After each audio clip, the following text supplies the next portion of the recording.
ನೂರಾರು ಕೋಳಿ ಮಧ್ಯೆ ಒಬ್ಬ ರಾಜ ಇರ್ತಾನೆ. ರಾಜ ಯಾರಪ್ಪ ಅಂತಂದ್ರೆ ಇವನೇನೆ. ಇವನು ಅಂತಂದ್ರೆ ಒಂದಷ್ಟು ಕೋಳಿಗಳು ಕುಣಿಸಿದ ತಕ್ಷಣ ನಿಮಗೆ ಕೆಲವು ಮೊಟ್ಟೆಗಳು ಸೈಜ್ ಕಮ್ಮಿ ಇದ್ದಲ್ಲಿ, ಇಲ್ಲ ಅಂತಂದ್ರೆ ಮೊಟ್ಟೆಗಳು ಸೈಜ್ಗಳಲ್ಲಿ ನೀಟಾಗಿ ಕಾವಾಗದೇ ಇರುತ್ತವೋ ಅಂತ ಆ ಥರದ್ರಲ್ಲಿ ಈ ಥರ ಹ್ಯಾಂಡಿಕ್ಯಾಪ್ ಮರಿಗಳು ಅಂದರೆ ಇಲ್ಲಿ ಕಾಣಿಸ್ತಿದೆ ನೋಡಿ, ಹ್ಯಾಂಡಿಕ್ಯಾಪ್ ಮರಿಗಳು. ಈ ಥರ ಹ್ಯಾಂಡಿಕ್ಯಾಪ್ ಮರಿ ಬರುತ್ತೆ.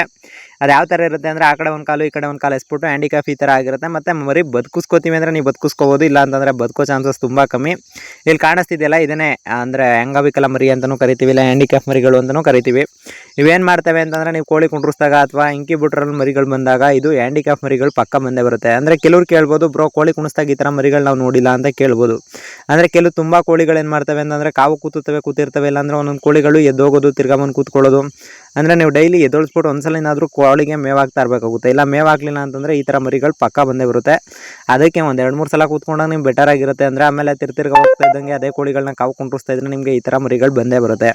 ಮತ್ತು ಮರಿಗಳು ಬಂದಾಗ ಏನು ಮಾಡಬೇಕು ಏನು ಬಿಡಬೇಕು ಅಂತ ತುಂಬ ಜನ ಕೇಳೋದಾಯಿತು ಅಂದರೆ ಇದನ್ನ ಉಳಿಸ್ಕೋತೀವಿ ಅಂತಂದರೆ ನೀವು ಒಂದು ಸೈಡಲ್ಲಿ ಬಿಟ್ಕೊಂಡು ಸಾಕಬೇಕಾಗುತ್ತೆ. ಇಲ್ಲ ಅಂತಂದರೆ ಮರಿಗಳೇ ಕಾಲೆಲ್ಲ ಕಿತ್ತಾಕ್ಬಿಡೋದು, ಇಲ್ಲ ಗಾಯ ಬರೆಸ್ಬಿಡೋದು, ಇಲ್ಲ ಅಂತಂದರೆ ರಕ್ತ ಬರ್ಸೋದು, ಈ ಥರ ಎಲ್ಲ ಮಾಡ್ತಾ ಇರುತ್ತೆ.